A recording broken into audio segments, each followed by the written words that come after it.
However the fuck you say his name didn't remember much about his childhood. But what he did remember? He would chase his entire life. He remembered the cries and screams in the village. He remembered his mother forcing him to swallow his thick, black fluid like medicine. He remembered collapsing to the hard floor only to awaken in a mass grave, buried under the crush of bodies, with the sound of the village burning in his ears. He remembered pushing, pulling, and climbing to the top of the bloody mass only to be seized by the death, destruction, and silence, the indifferent and impenetrable silence. A high-pitched whine suddenly sounded in his ears, and his skin began to prickle as he realized he was in the presence of something he couldn't possibly understand, and though he couldn't articulate what he was experiencing, he knew it wasn't pain, grief, or fear. It was something else, something closer to awe. As Tarhos tried to make sense of the moment, he didn't notice the men who approached him from behind. He didn't even react when they carried him off to a horse-drawn buggy and locked him up in a small wooden cage with other slaves. He just stared at the scene mesmerized, and even as they rode away telling him he was headed for Italy, Tarhos stared through the wooden cracks with his eyes wide open and a heart wanting to understand what could not be understood. From that day on, Taros belonged to the Guardia Campania, where he trained under Kadir Hakam. There, he learned to wield weapons, forge armor, and recite a code of chivalry to obediently serve those who could employ his services. As the years passed, Taros made a few friends amongst the hostile and competitive mercenaries, but his skill, strength, and smarts attracted a small following who believed his courage brought them luck. In battle, and then one day he would help them earn their collective freedom. Three of his followers pledged their undying allegiance to Tarhas and came to be as known as his Faithful Three, his pack. Alejandro Santiago, apprenticed with the Guardia Campania's armorer. Durkos Malekek showed an aptitude for stealth and silent kills. Sander Ralt matched Tarhos in size and strength, his weapon of choice, a massive battle axe. As the Guardia Campania carried out campaigns in faraway lands, Tarhos dispatched countless enemies. Years passed, blood flowed, and yet all that killing still didn't bring Tarhos closer to what he'd experienced in his village. Nevertheless, for his bravery in battle, Tarhos was granted knighthood and freedom. The Hungarian slave was now liberated, his brutality rewarded, though his heart still longed for something else, something he could not name or describe. Tired of taking orders from those he considered his inferiors, Taurus left the Guardia Campania to strike out on his own. Their leader, however, refused to release his followers. Determined to raise enough gold to liberate his followers, Taurus found employment with a wealthy Italian lord. Vittorio Toscano was the Duke of Portoscuro. He was a scholar, a world traveler, and a collector of ancient knowledge that had been hidden by an unknown cabal of mystics. Taurus joined Vittorio's latest expedition to find a fragment of a pillar from an ancient school lost to time. A stone Vittorio called the Lapis Paradisus, for he believed it held secrets to open a gateway into a perfect world beyond good and evil. The expedition searched Roman ruins in France and crossed the I'm not even going to try. Mountains into Spain, where the path led to the catacombs beneath the Portuguese city of Sintra. The citizens there considered the catacombs sacred. Taurus would have to kill the villagers guarding the entrance to retrieve the stone. Not wanting to shed blood, Vittorio commanded Tarhas to find another way, but Tarhas, who had seen the most horrific acts committed, under the guise of chivalry, refused to be dissuaded by the pretenses of honor. He waited for Vittorio to ride back to camp. Then, with a mighty roar, he pushed forward, cutting a path of blood and gore into the darkness until he had the stone in his grasp. Upon returning to the town of Portoscuro, Tarhas immediately imprisoned Vittorio in his own dungeon, demanding to know the meaning behind the symbols etched in the stone. When Vittorio refused to talk, Tarhas brutally tortured his friends and relatives and made horrific displays of their bodies in the streets. But nothing he did shook Vittorio's resolve to keep the secrets of the stone from Tarhas. Enraged, Tarhas seized control of Vittorio's riches and raised a small army. Within months, Tarhas fearlessly marched upon the Guardia Campania, dissipating their barracks, freeing his followers, cutting down his enemies like twigs, and collecting their righteous heads for the growing displays of valor. In time, several lords in the neighboring provinces believed Tarhas was the very embodiment of evil. They banded together to create a moral and virtuous army to purge evil from Portoscuro. Taros ignored their threats. He viewed the lords as a cowardly lot who cloaked their greed and ambition in laws, codes, and platitudes. Laws and codes and platitudes designed to hide from the very darkness Tarhos embraced and accepted without judgment. But with his enemies on the march, Tarhos headed towards the dungeons to give Vittorio the death he deserved. He refused to afford him even the slightest hope of rescue. With dark intentions, he entered the small prison, wound his way into the bowels of the earth, and pushed through a torchlight corridor. He hesitated for a moment, realizing he would never learn Vittorio's knowledge and secrets, but neither would anyone else. That was good enough for him. And so he unlocked and kicked open the dungeon door. 2 quick strides brought him to an empty, rat-infested chamber. Tarhos stood silent for a moment. Then a roar of indignation burst out of his lungs as the sounds of battle suddenly reverberated through the town. Instantly, he stumbled through the corridor, rushed up the twisting stairs, vaulted out of the moonlit doorway, and charged through pools of gleaming blood and viscera, smashing and shattering his way through the enemy. The moral and virtuous lords rained flaming boulders and tree trunks among the town, bursting through homes, crushing villagers like worms, pounding the ground and igniting stacks of hay and piles of lumber into massive tongues of fire. Amidst the carnage and chaos, the pack found Tarhos, and back to back, they became a whirlwind of death. Some believed their courage gave them luck, others believed something otherworldly protected them. Whatever it was, they alone felled dozens of warriors as easily as stomping and crushing beetles. And as they butchered the enemy, Tarhos didn't notice the strange fog rising from the fallen corpses and clattering armor, until he couldn't see 2 inches in front of him in any direction. Tarhos stumbled forward, groping in the thick fog like the dark fluid his mother had forced down his throat all those years ago. His coordination and sense of direction was confused as he called out for his pack. How long he stumbled in the almost perfect darkness he did not know, but suddenly the fog dissipated to reveal a phantasmal wasteland of rotting bodies and burning villages and great crumbling towers leaning drunkenly on the horizon. He stared in awe. A familiar high-pitched whine sounded in his ears, and his skin began to prickle. He stood transfixed, realizing by some incredible chance his heart had found exactly what it had been searching for all his life. He didn't need Vittorio. He didn't need the stone. He had found his paradise. He had found the beauty and the horror. He had found the sublime. You know, for like half of this, if Luffy did this, it would be seen as an amazing character arc. So I'm just gonna say he did nothing wrong. Anyways, on to the game. No time has passed since the last recording. Not at all.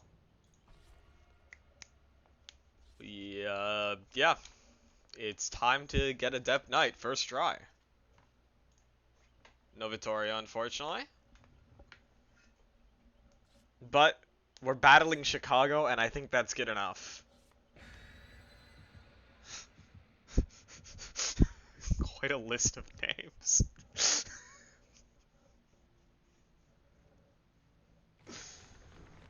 Oh. Oh. Oh.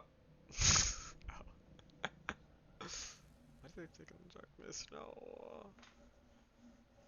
Oh, flashlights aimed at the killer's eyes can briefly blind them and make them drop any survivors they were carrying. Fun fact.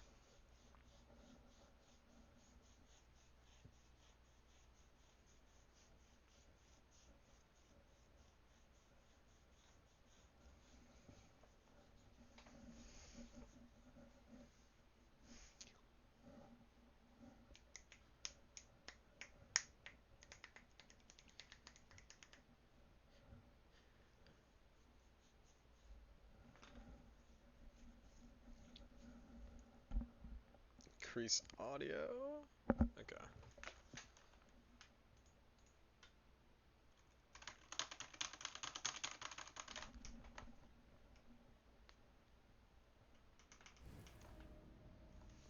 Treatment theater. I don't think I'm gonna do well. Well, this is a night actually. Could do fine.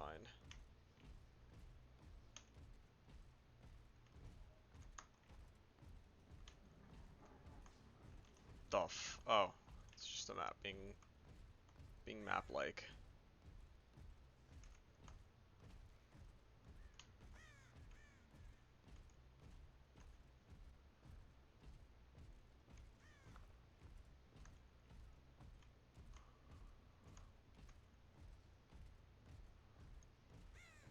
Where the fuck are they? Oh, you're here. Where though? Oh, hi.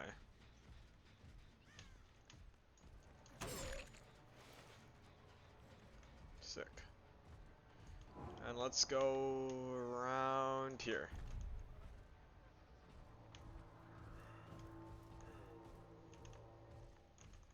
The fuck did they go?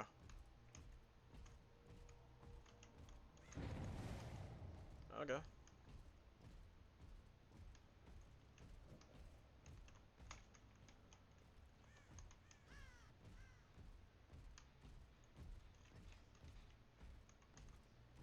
I'm gonna somehow lose sight of the. Oh no, they're right there.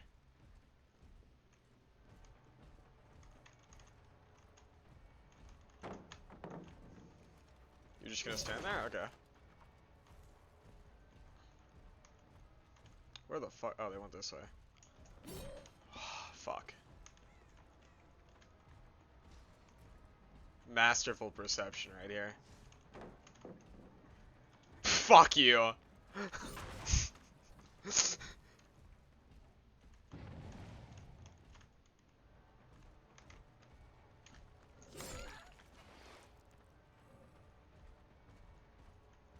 We'll just leave one right here.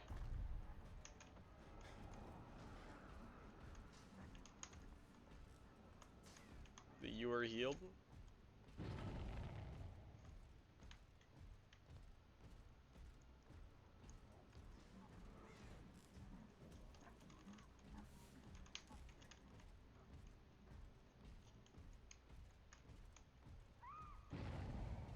Huh? What did they get caught doing?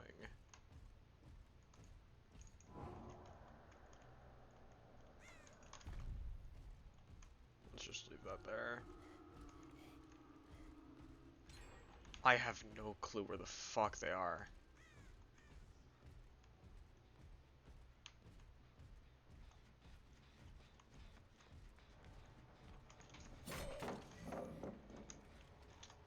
That was a dumb mistake. I shouldn't have done that.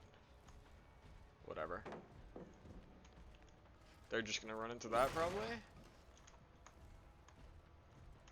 Oh no, they're not. They're running this way.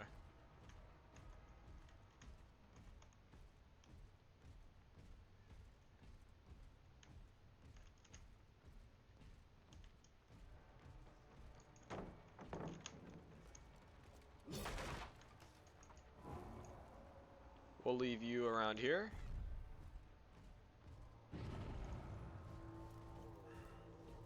You dropped a pallet? Okay. I mean, that's wonderful.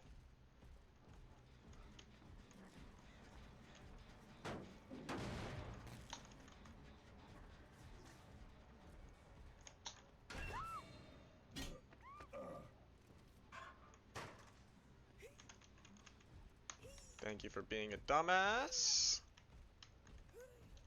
Greatly appreciate that. Let's just...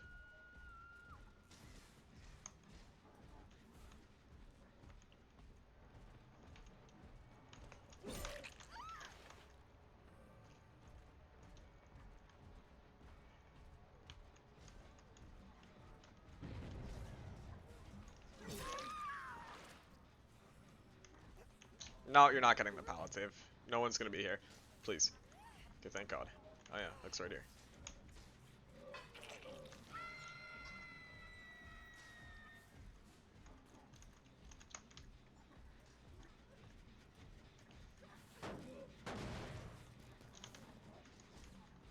Oh yeah.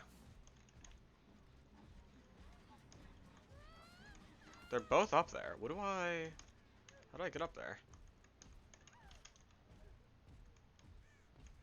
I hate this map.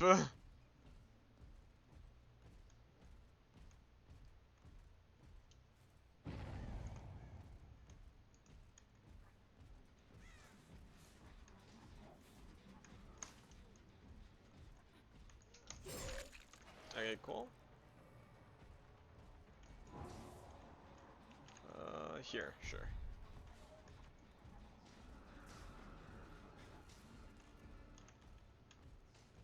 feel like I'm getting no one with these. And I mean, I never played this character. But like, hypothetically, if I were to play this character before, I would have gotten all of them. It's really strange how that works.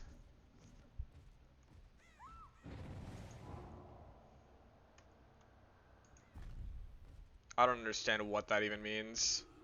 Wait, does patrol mean they just got caught by it and I just sent another guy on them? Okay, well, whatever. I'll probably see whoever's by here. Hi.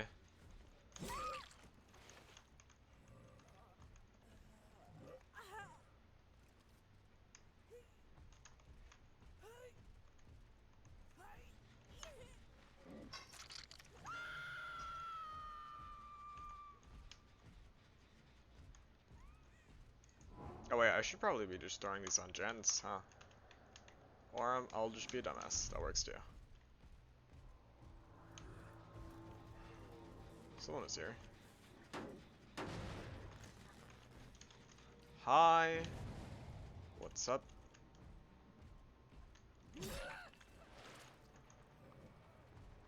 Wonderful idea.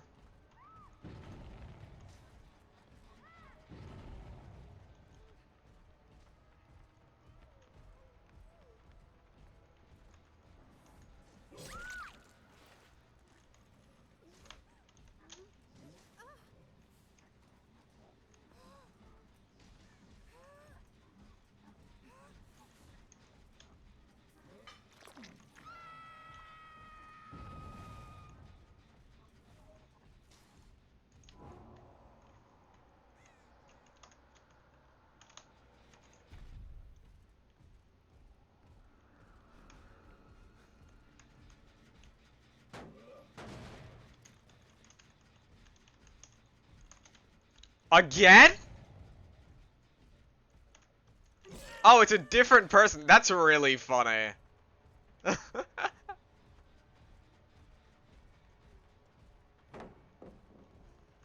I'll just go around.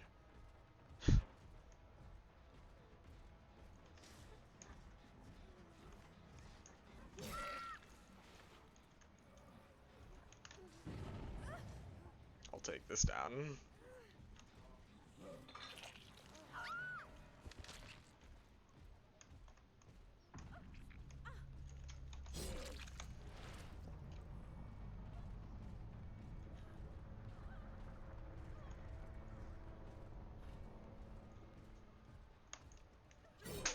Fuck, I don't know why I thought.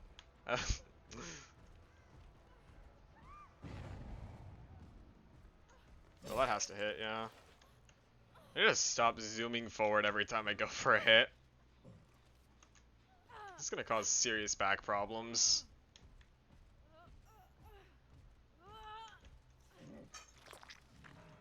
Okay, Yui on first hook, that's good. Ooh, someone walked around here.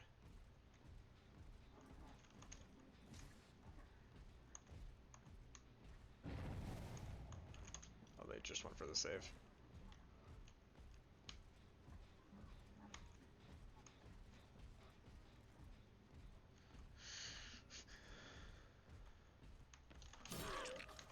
Hey. Howdy.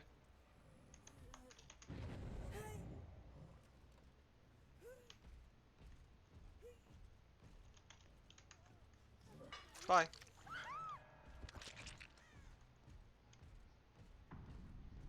would be really funny if they were hiding behind that wall again. Oh. They're just hiding behind a different wall. That's...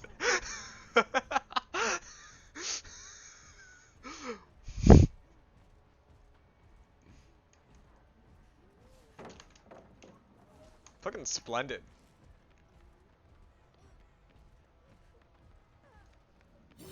Oh, okay.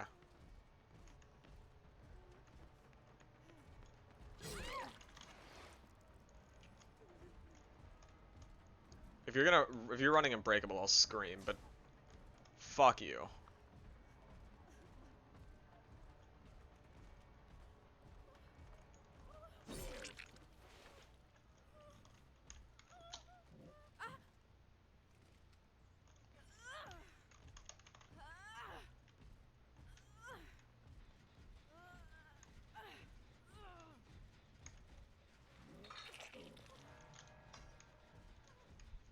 Swear to God, you fucking disconnect.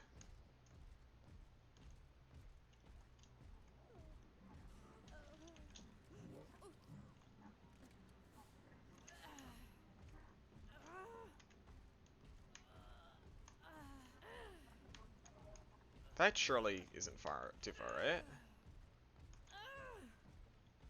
No, surely.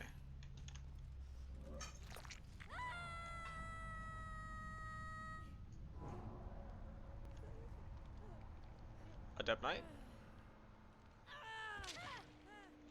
Adept Knight? Hi, May.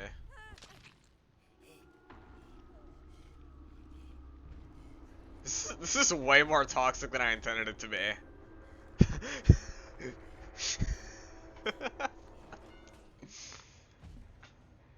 Adept Knight Gaming. First attempt, Merciless Killer. Let's go.